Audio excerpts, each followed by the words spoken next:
punto de vista biológico, quizá el rasgo más sobresaliente de las células cancerosas es su indiferencia por el oxígeno. Esto es notable y hay una especie de maqueta para entenderlo, una fuerte analogía del mundo de las bacterias. La razón por la que Otto Warburg, el genial innovador padre, uno de los padres de la bioquímica, de la fisiología celular, denominó esa conducta de las células cancerosas como la anaerobiosis facultativa de las células tumorales, venía precisamente de esta suerte de modelo de las bacterias. Hay varias clases de bacterias descritas en cuanto a su conducta relativa al oxígeno y paso a describirlas de inmediato. Hay unas que son netamente aeróbicas, se las conoce como aerobios estrictos, o aerobios obligados también de alguna manera.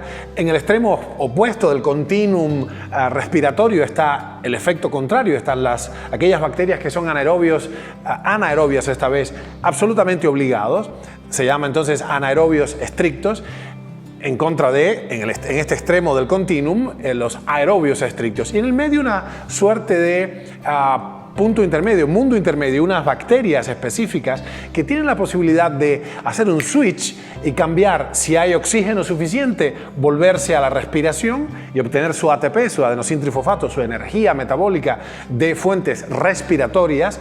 Y si el oxígeno es escaso en el entorno donde están, en el milieu donde viven, en el entorno, en el medio ambiente, entonces se viajan hasta el extremo opuesto del continuum metabólico y se comportan como anaerobios. A esta clase de bacterias intermedias, un poco anfóteras, se les llama entonces anaerobios facultativos. Tienen la facultad, escogen de alguna manera qué hacer. En el medio, esto es una cruda simplificación, hay un par de tipos más. Uno de ellos son los aerotolerantes.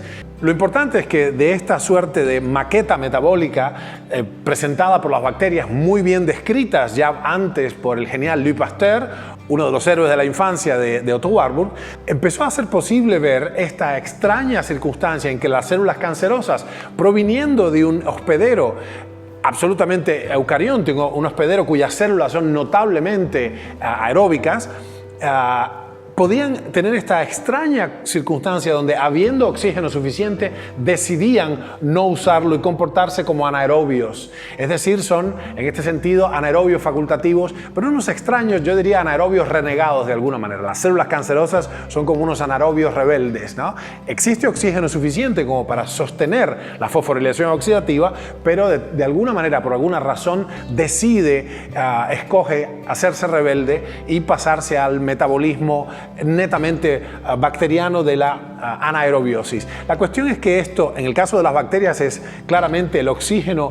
Por supuesto, cuando las aerobias estrictas tienen oxígeno en la superficie, están más en un medio rico en oxígeno, esto se mide por manometría, se pueden medir los gases en el laboratorio, las células corren a la parte de arriba de la probeta, en tanto que resulta muy pungente, realmente venenoso, mortífero el oxígeno para los anaerobios, esta vez estrictos, porque carecen de unas enzimas, porque no las necesitan, unas enzimas que evolucionaron antioxidantes, que hemos hablado varias veces, la superóxido dismutasa, las catalasas y la glutatión peroxidasa, enzimas que normalmente están presentes en las células que tienen que hacer muchas transacciones oxidativas, que lidian normalmente con la oxidación, con justamente los radicales libres del oxígeno.